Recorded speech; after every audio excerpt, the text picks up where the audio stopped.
Thailand. There may be corruption in Thailand, but solar panels are kind of corruption to begin with. So solar panels are kind of a fraud. So whether or not it's political fraud or technical fraud is another question.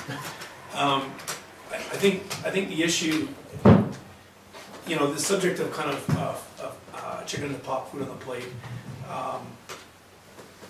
The subject of energy is kind of fundamental to the well-being of North America, and my father and I were at a conference about 2 weeks ago where there was a guy, his name is John Hofmeister, and he wrote a book called Why We Hate the Oil Companies.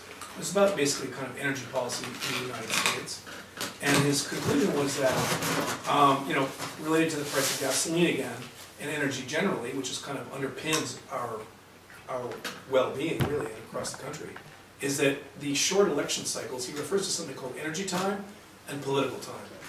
And political time in the United States is 4 years. 2 years and 4 years. Canada's about the same. And the energy policy is constantly shifting back and forth, back and forth. And what he suggests for long-term strategic thinking, which underpins this, the price of gasoline 20 years from now, is having some kind of a Federal Reserve idea for energy policy. So having a long-term kind of group of people, 13-year terms, from the industry, technically trained, understand it, that can make this kind of long-term policy.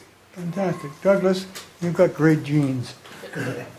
While you're out, I'd just like to say one word about these solar panels. Stephen says they're a fraud. Well, just to put it into perspective, if you put in a solar panel, you've got to put a separate system in to support it when the sun doesn't shine.